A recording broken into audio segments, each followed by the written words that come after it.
Assalamu alaykum qarindoshlar, yaxshimisizlar? Men Nur Mehmet. Oldingi leksiyada tasiman yurak kesisining yurak muskullarini ozuqliq oksigen bilan ta'minlaydigan qon tomirlarining to'sish sababini kelib chiqqanligini deb o'tdik. Unutib qolmaysizlar. Bu qitimli leksiyada tasiman yurak kesisining qanday diagnoz qo'yilganligi, yurak muskuli tiqilish yuz berganda qanday davolash olib berilganligi, shu vaqtning o'zida biz nimalarga diqqat qilishimiz, nimalarni qilishimiz lozimligini, normal turmushda qanday oldini olish lozimligini deb o'tamiz. Bu qitimli videoda arg'imchilarni ko'maysizlar. Tasiman yurak kesiliga doktorlar qanday diagnoz qo'ydi? Tasiman yurak kesiliga 4 xil shaklda ham ahvolda diagnoz qo'yildi.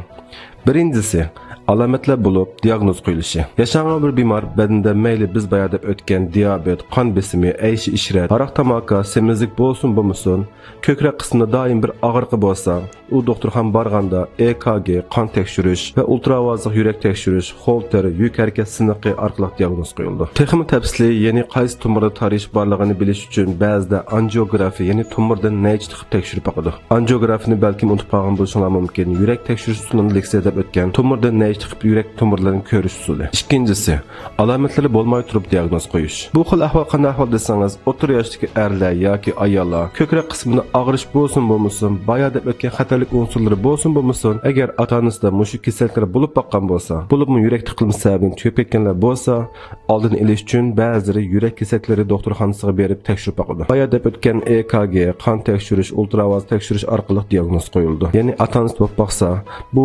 bolalarda, farzandlarda cho'ng bo'lgandan keyin alomatlari bo'lmagan taqdirda, lekin ko'ngilda bir shubha bo'lsa, doktorxonaga berib tekshirish jarayonida diagnoz qo'yildi. Uchinchisi, biz oldingi leksiyada o'lib ketganlarning alomati degan bir qism so'zlab o'tgandik. Shunga o'xshash, uchinchisi bo'lsa, tugab ketganlarga diagnoz qo'yilishi. Ba'zi yoshlar yoki o'rta yoshli kishilar tuyg'usi yo'l bo'yida yoki uyda tugab ketgan, o'lib ketgan ahvolda bayqalgan bo'lsa, diqqat qilib boqsangiz, ba'zilari ko'krak qismi tutgan holatda yetib qolgan. Bularning ko'pinchisida jasad tekshirish natijasida yurak tiqilmasi sababini tugab ketganligiga diagnoz qo'yildi. Statistikaga qaraganda dunyoda tugab ketgan kishilarning 70'i dal tasiman yurak kesiliniga jiddiy qon tomir to'sish sababini tugab ketgan bo'lishi mumkin. To'rtinchi ahvol bo'lsa, yurak qon tomiri jiddiy to'silib qilib, yurak tiqilmasi yuz berganda diagnoz qo'yildi.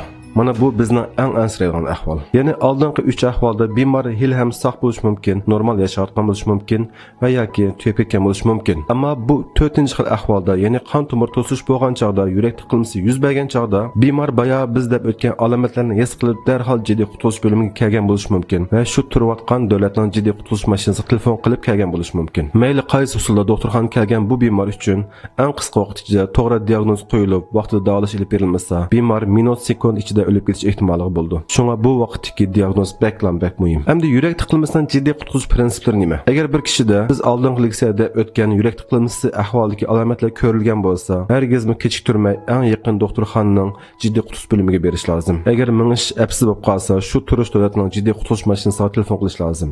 Turkiyanikini bilsiz 112 va yoki atrofdagi kishilardan yordam so'rash lozim. Jiddiy qutulish telefonidagi doktorlarga alomatlarni deb o'tsa, ular shu zaman ahamiyat beradi. Bu jarayonda bemorning yanida yamiz uyda aspiringa o'xshagan qon suyuqlantiradigan dorilar bo'lib qolsa, darhol 300 mg ga chaynab ezib nihoyat tez suratda suv bilan yo bo'lmasa quruq yutish lozim. Chunki aspirinning shu vaqtda qon tomirining butunlay to'silib qolishining kechiktiradigan foydasi bor. Ammo qalayimqon boshqa dori ichmaslik lozim. Eng muhimi shu zamonning o'zida doktorxona bardan ishni qilish lozim. Agar sizning yaningizda bir kishiniki yuragi to'g'ri to'xtab qolgan bo'lsa, mayli bu yurak qon tomir to'sishi sababidan bo'lsin va yoki boshqa sababdan bo'lsin, agar siz yurak so'qishining to'xtab qolganini jazmlashtira olsangiz, ya'ni bo'yindagi arteriya tomirining atmog'ini barmoqingiz bilan his qila olsangiz, yoki ham ko'krak qismiga quloqingizni qo'yib tinishgan chog'da yurak so'qishini anglayolmasangiz yoki his qila olmasangiz, shu zaman bemorning ko'krak qismini ikki qo'lingiz bilan besiqqa boshlang. Bu orqali yurakning qayta so'qishiga yordam bera olasiz. Ham undan birga atrofdagi kishilardan yordam chaqiring. Bular jiddiy qutulishning prinsiplari. Ham keyingi leksiyalarda shu jiddiy qutulish prinsiplari to'g'risida tafsiliy tushuntirib o'tamiz. Jiddiy qutilish bo'limida jiddiy yurak tiqilmasida qanday diagnoz qo'ydi? Bu xil bemorlar ko'pincha o'zi doktorxonaga keldi. Yo'qmi bir qismi jiddiy qutilish mashinasi bilan doktorxonaga keldi. Bemor kelgan amallar mas'ul doktor bemorning o'zidan yoki atrofdagi yaqinlardan tez suratda alomatlarini va kasal tarixini so'raydi. Ittiqli bir EKG tortadi. EKG orqali 150 kishilarga to'g'ri diagnoz qo'ya olamiz. Agar birinchi EKG normal bo'lsa, qon tekshiramiz va 20 minut soatdan keyin tekrar yana bir EKG tortamiz.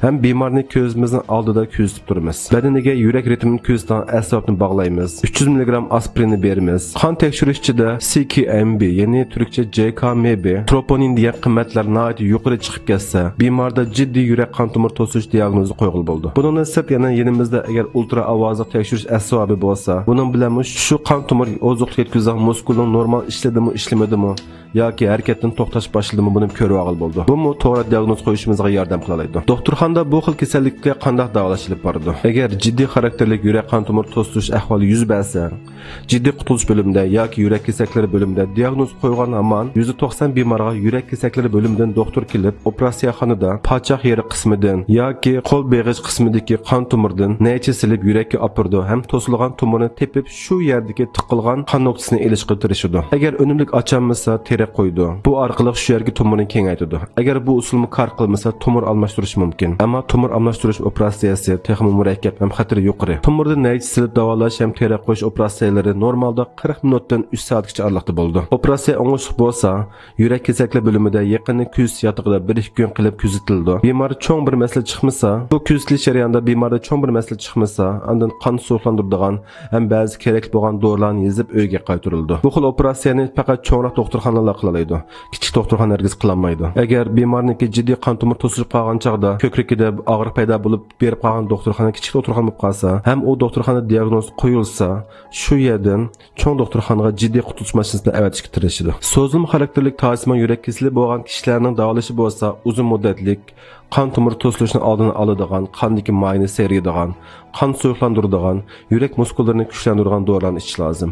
Bundan sirt og'riqlash lozim, ritmli bir turmushi bo'lishi lozim va arlab yurak kasallikni doktorga ko'rinib, to'silib qilishga boshlagan shu qon tomirining ahvolini bilib turish lozim. Agar to'simon yurak kasalligi yo'q kishilar bo'lsa, ammo cho'nglarda bo'lib qolgan bo'lsa, agar qalbingizda bir shubha bo'lib qolsa, mencha olsa yurak kasallik doktorlarni bir tekshirib baxsin bo'ldi. Endi bularning ichida muhim bo'lgan birisi ineriyani kuzatib turish lozim. Bu ineriya degan nima? Ineriya bir qon qimati. Bu kasallikning beshini kechirib boqqan kishilar odatda doktorlar tomonidan qon suvlantirgan dori, ya'ni aspirin, koraspirin, kumadin, plavix qatorliq har xil ismda bo'lgan dorilarni yozib berish mumkin. Mayli qaysi dorini bersin, chiqib qon suvlantirgan dori bo'lsa, buni doktorning cho'qim sizga deb qo'ydi. Bu qon suvlantirgan dori deb sizga eskartib qo'ydi. Bu dorini chekkan bemorlar uchun muhim bir qon tekshirish bor. U bo'lsin ineriya. Normalda agar sizga fursat yor bersa, 1,5 oyda bir, 2 oyda bir mush ineriyani bir tekshirib turing. Chunki agar qon suvlantirish dorisi badaningizga bek og'ir ketib qolsa, qiningiz bek suyuq bo'libdi, bu chog'da ineriya qiymati bek yuqori bo'lib qoldi. Bu ineriya qiymati normal kishilarniki 1.2 ning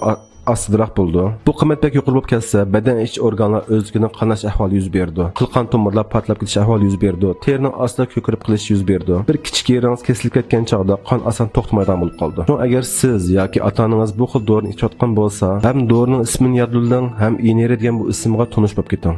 Xuddi telefoningizga WhatsApp ismini bilgandek yodib o'tish kerak. Hamda to'simon yurak kasalligini qanday oldini olish kerak? Bu mazmunda men yana quruq ketmasdan bo'ldim. Ammo bu butun dunyodagi doktorlarning o'rtaq deydigani shu, yana chiniqish, sog'lom turish, aysh ishratdan, kayf safodan, ziyoda besimdan bir muhitdan uzoq turish, tomoq chekmaslik, aroq ichmaslik, mayli tomoqni azaltish, yurakka foydali bo'lgan ko'ktat mevalarni ko'proq yeb berish kerak. Gerçi bular quruq gap bo'lsa-mu, ko'plagan kishilar sog'lom vaqtida bularga pisand ketmaydi-yu, ammo keyin allaqal deb qilishimiz mumkin. Diqqat qilsam bo'pti ekan, voy bundan keyin diqqat qilay deb qilishimiz mumkin. Yana shu gap, siz sog'lom bo'lsangiz, hamma ishni qilalaysiz, uydagilaringizning ko'ngli xotirjam bo'ldi. Eng oxirida yana shuni eskartib qo'yay, bu kasallik ko'pincha 45 yoshdan keyin bo'lgan kasallik. Ko'pincha %90, 95, %98 desek bo'ldi. Bu leksiyan ko'rgan yoshlarni menda bormi deb ansirab yurmang. Normal yoshlarda bo'lib ketmaydi. Agar bek ansirab ketsangiz, bizning haqsiz maslahat berish WhatsApp liniyamizga uchur qiling. Biz sizga qayta tushuntirib qo'ysak bo'ldi. Yoki siz bizga uchur qilib alomatlaringizni desangiz, biz sizga tavsiyalar bera olamiz. Men Nur doktor, amallik ham tug'midi. Har qaysi ko'rmalardan biroz yurak so'zlarim bor. Biz doktorlikni o'qigan chog'imizda, har bir kasallikni o'rgangan chog'da sizning hozir kayfiyatingizdek, voy bu kasallik menda bormidi? U kasallik menda bormi deb ansirab yuratdik. Yaşanğanlarning kasallik ko'rgan chog'da cho'nglarimizni bormi deb qo'rqib yuratdik. Bolalar kasallikni ko'rgan chog'da, yangi tug'ilgan, to'ran bolalarning kasallikni o'rgangan chog'da texnik qo'rqdik. Biz doktor turibligini qo'rqaytdik. Ammo keyin shuni his qilib qoldimki, odam badani nihoyatda mukammal ekan. Alloh insonlarni shunchalik mukammal yaratdiki, badanimizga har bir organ, har bir hujayra ortiqcha emas ekan. Kesaklar qarshi turgan mudofaa immun sistemamiz bor ekan, harakat qilish uchun so'ngak, skelet, muskul sistemamiz bor ekan, dunyoni his qilish uchun nerv sistemamiz bor ekan.